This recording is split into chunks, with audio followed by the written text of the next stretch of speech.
So I was introduced to my first bad business deal when I was about 6 years old. It was sort of a rough deal. I was told that if you go to the end of a rainbow, you'll find a pot of gold.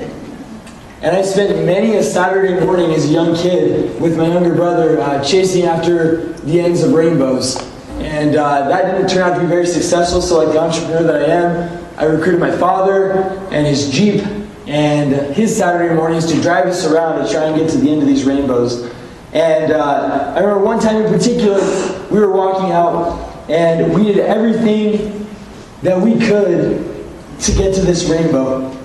And it ended with me and my brother running through a field, and just when I thought that we were going to reach the end of the rainbow, it disappeared. That taught me two things. One, not everything that we learn in life from contemporary culture is true. And second, I needed a better plan for retirement. Here's the great lie. I learned it a lot later in life that doesn't have anything to do with rainbows. But this is the lie. If I work hard enough, then I will be happy.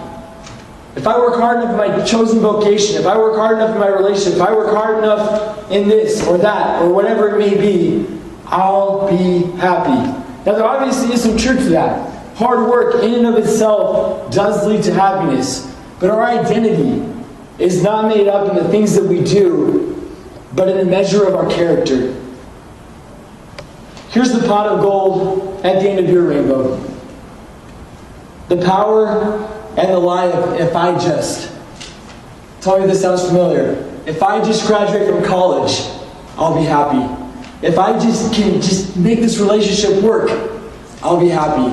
If I can just be married, I'll be happy. If I just get that promotion I've been looking for, I'll be happy. If I just, and on and on and on and on, until one day we grow old and we wonder where the happiness went that we've been promised. And there are some advantages of being happy now that I want to talk to you about. I'll use this laser pointer because I found out that I do in fact have one. Higher productivity. People that are happy on a general level, statistically, have higher productivity at work and in their personal lives. They have a higher intelligence level. They're able to retain information better than others. They have lasting motivation, meaning when they start things, it doesn't just immediately end 3 days later. You know what I'm talking about. They have better leadership qualities and make better leaders. The people that work under them, whether it be in a church setting or in a work setting or in a social setting, are happier as well and gravitate towards those leaders. And finally, they have better health. They live longer, they live happier lives, and they enjoy the blessings that come from being a healthy person. So I want to talk to you about a couple of habits of happiness. Habit one. If you want to be happy now, and not in the if I just somewhere down in the future, maybe someday, create lasting and authentic relationships.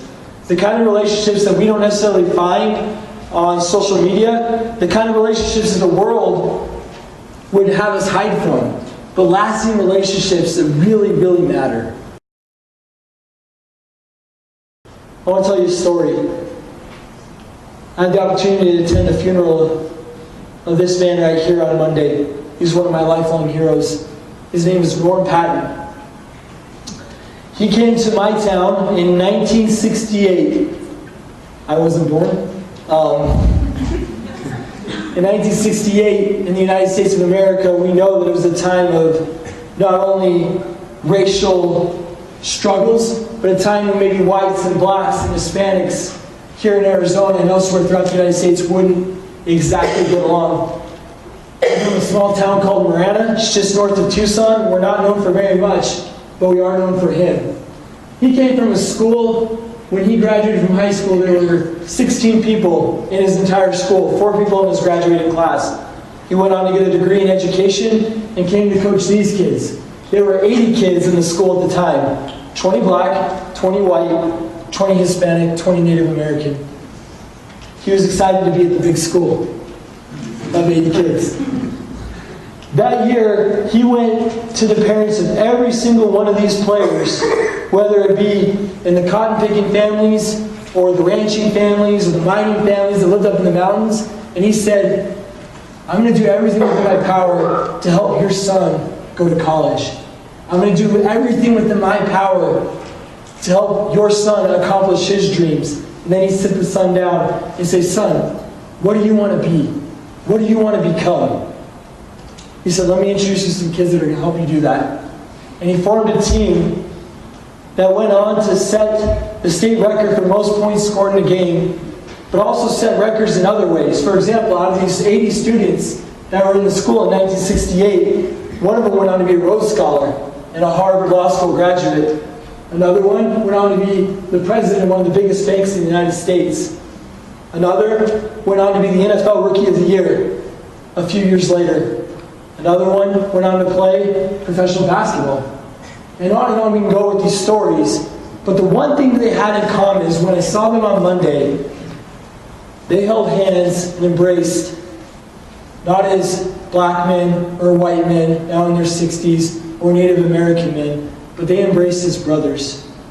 The happiness in their lives didn't come when they went on to be the only school in the country to win all 4 men's state championships in the same year, baseball, track, basketball, and football. It came in the process when they realized that they were bigger than what the stereotypes were that were put upon them, that they were bigger than any one individual, that their relationships were for forever, that their relationships were lasting. I asked the NFL Rookie of the Year that I'm talking about, I said, what's the proudest thing you've ever accomplished? He said, it was being a Tiger. It was being with those men. If you want to be happy now, take advantage of those lasting relationships. Look to your left, look to your right, look at the people here. What's eternal is what lasts. So there's a lot of things that are fake, but these things are real. Habit number 2, give selflessly and serve with all your heart. It's statistically proven that if we go out and serve others and think about others, we will be happy. We will have a higher percentage of happiness day in and day out than the average person. I was in London about 2 months ago doing one of those things that Bethany doesn't understand. And I accidentally, on purpose, walked by Charles Dickens' house on the way to a meeting. And this is it. This is where he wrote a lot of the great works that you're familiar with, right in the heart of London. And one thing that touched me, and has always touched me, is the story of Ebenezer Scrooge. He is a man of great success, a man of ultimate wealth, a man who had nothing that he could ask for monetarily, and yet inside he was empty. There was no happiness. And his old business partner Marley, who'd been dead for quite some time, came and visited him in his living room in the form of a ghost, and said to him some pretty poignant and eye-opening things, I think, to Scrooge. One of those things really struck Scrooge, and he went back to that thing that was totally within his mindset. Talking to Marley. But you were always a big man of business, Jacob. Faltered Scrooge, who now began to apply this to himself, thinking about his own struggles, his own emptiness, his own lack of contribution to the world at whole. And here's the response that I hope resonates with you. Business, cried the ghost, wringing his hands again. Mankind was my business. Charity, mercy, forbearance, and benevolence were all my business. The deals of my trade were but a drop of water in the comprehensive ocean of my business. What Marley was saying was that he passed up those opportunities to serve. He passed up those opportunities to give of himself and of his substance to those in need. Scrooge was taken on a journey where he was able to see his past, his present, and then ultimately his future. And he made a covenant or a promise within himself that he would be different, that something would change that day. What was the result when he made the promise to himself that he would give selflessly to others? Here it is in the words of Dickens, written in that upstairs living room that you just saw. Scrooge was better than his word.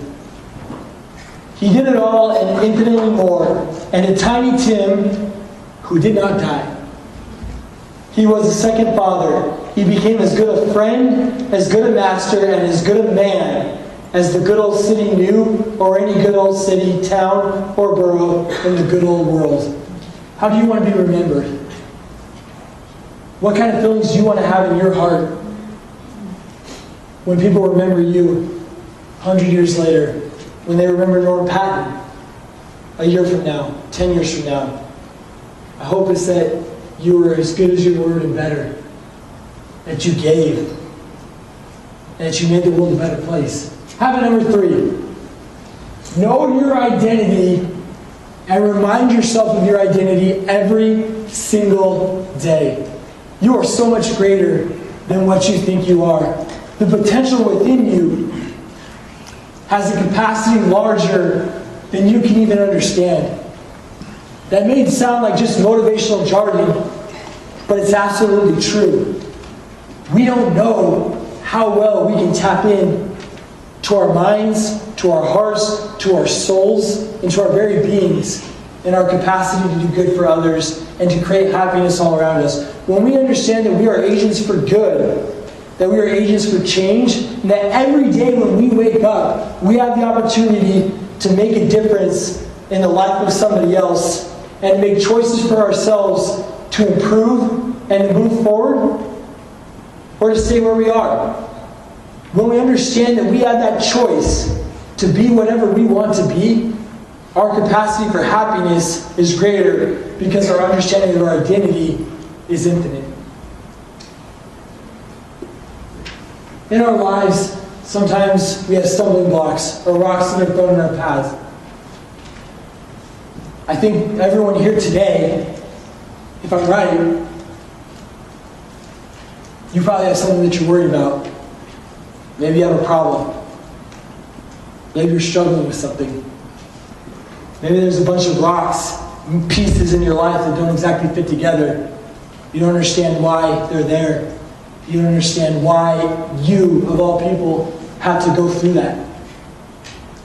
That's all right. I've had my own rocks in my life.